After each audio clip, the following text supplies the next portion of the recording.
Hello everyone, welcome to the channel. My name is Shaneria and this is Talk and Crime. Today, we have another reaction video, but before we get started, don't forget to hit that subscribe button and join the family. And if you are new here, yo, we be turned up. We definitely be getting to the tea.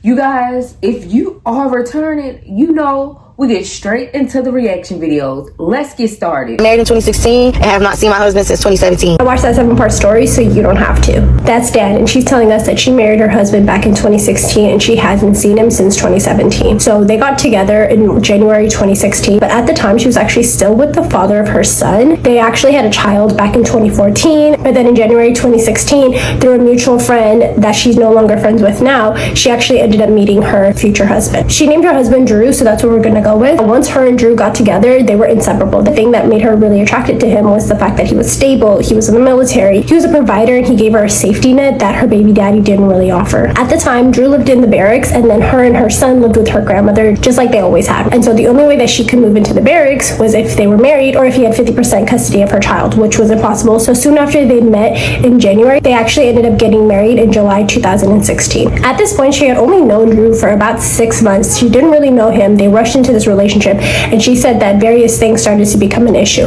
One of which is whenever things got really, heated between the two of them, he would go and run and cry to his mother, which she was like, I don't go and tell my family members or any of my friends about our business. Why are you doing that with yours? So in September, they ended up breaking up, but that's also her birthday month. It was her 21st birthday, so they did spend her birthday together. So they go out, they get super drunk, and he's taking her back to the barracks. So once they get to the barracks, she passes out. She gets woken up around 4 or 5 o'clock in the morning to her man crying, and she jumps up because she's like, oh, I'm a mother, like my baby's crying. But then she remembered like her baby wasn't even with her at the time, and she realizes it was her husband Drew crying. So she goes to ask him what's wrong, and he's on the phone with his mother. So she thought something was actually wrong, but then when she paid attention to what he was saying, he was complaining about her, saying, Mama, I pay for her, I support her, I do everything, I take care of her kid. And Dan is sitting there like, my son has a father, I have a job, yeah, you help me out, but why are you crying right now? Like, what's going on?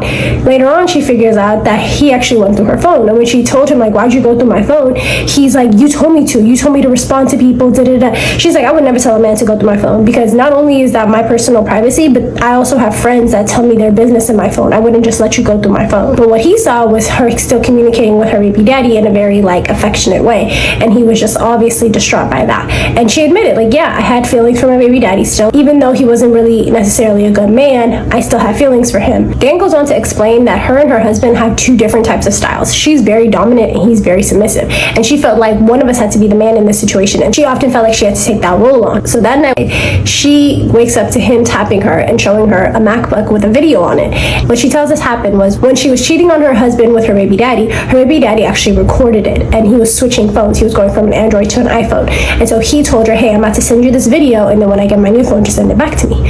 And so it's on her MacBook. So Drew's trying to ask her like, what is this, da da da, and she's looking at him like, where'd you get that, where'd you find that, like what's going on? And he's like, I don't want to hear any of that, what's going on here? And she couldn't even lie and say that it was an old video, because she had just recently gotten a tattoo, and that tattoo she actually got with her husband Drew. And so Drew was looking at the tattoo like, I can clearly see the tattoo in the video, and you had just gotten that, so this is a very recent video. At that point, Dan was silent. She didn't know what to say, she didn't know how to go about it, so she just started crying. She just started crying and packing up her stuff and being like, I'm leaving.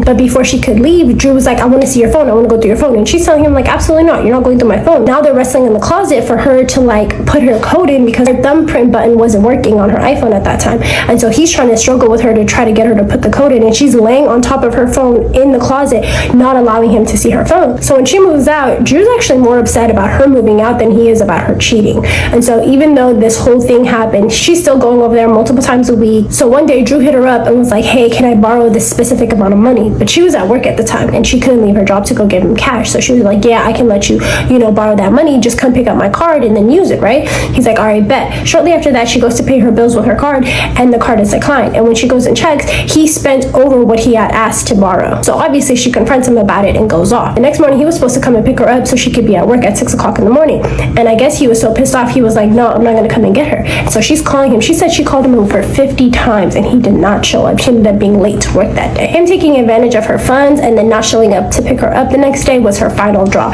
She broke up with him at that point. point. That all happened in October 2016. She said it was during like homecoming season. And then in February 2017, her family ends up reaching out and inviting him to her grandmother's birthday party. At that birthday party, her and Drew end up reconciling and becoming cool again, right? So they start hanging out again. His birthday's in March. At that point, she had bought a car. She planned a trip to Jacksonville to take him out for his birthday and like do Dave and Buster's, get a hotel, all that, right? So they're heading out to Jacksonville. I guess Drew wasn't really looking at the dashboard because I guess something happened and her car engine ended up going kaput. She had to pay over $500 to have her car sent back to her hometown because unfortunately insurance didn't cover it. And then they jumped in his car and drove back to Jacksonville because he was like, I don't want the hotel to go to waste. And then he ended up having to spend money on his own birthday. So now post his birthday, she's thinking everything was good. She's thinking they're back together, like they're working on things, right? She's in downtown with her cousin just hanging out, and her cousin goes, wait, isn't that Drew? Talking about a dude walking up ahead. And Dan looks up and sure enough it is Drew, hand in hand with another woman. And they're looking at each other dead eye to eye now, and they're walking up towards each other and neither of them say anything. They just walk past one another. Her cousin's like, oh hell no. She turns around, she goes, hey Drew, hey Drew. Drew turns around laughing and he's like, hey girls, how's it going? Da da da, acting real coy, right? The girl he's standing with is obviously feeling really uncomfortable. After that, Drew blocked Dan on everything. Phone number, social media. And then finally, when Dan figured out a way to contact him and say, hey, why'd you block me on everything? His only excuse was, oh, I didn't know. I didn't do that. Like, I don't even know how that happened. She's like, you don't know how you accidentally blocked me? My phone number, my social media? You don't accidentally block someone in every way. So then in September 2017, they actually end up at the same birthday party for their goddaughter, right? At the time when they were together, both of them were asked to be godparents, so they both showed up for the baby's first birthday. So at the time, Drew's holding the baby, and he would not allow Dan to hold the baby, to the point that Dan had to go ask the goddaughter's mother to bring the goddaughter over to her so she can have some time with her on her first birthday. Drew walks up to Dan and he's like, hey, can we talk privately? So then he basically tells her like, you're lying, da-da-da-da, you're a liar, you've been cheating on me, all this, right? She's just looking at him so confused, like, what are you even talking about right now? Drew just kept saying, you're a liar, you're a cheater. Dan's literally standing there so confused, like I thought we already like went over this, right? Things got so intense, a physical altercation broke out. Dan said after all that went down in September 2017 at the Chuck E. Cheese, she never saw that man. He deployed and he never came back to Georgia. She hasn't seen him. She's only talked to him a few times, and most of the times they're either talking about divorce or they're talking about him paying her for some kitty cat. She also told us that even though he's in the military and they're still technically married, she doesn't get any benefits because she didn't have the necessary paperwork that the military required, like a birth certificate with the seal on it and all of that and a passport. She couldn't get the benefits, and she's like, I'm not even interested in getting the benefits. She did tell us that he do be stalking her OF and he'd be sending her money, he'd be requesting videos, photos, all of that, so she does get that benefit. She also said that Drew used to make a lot of money. He could easily afford a divorce. He could have done it. So when she called the court in his state and asked, hey, is there a divorce proceedings for me and my husband, they said yes.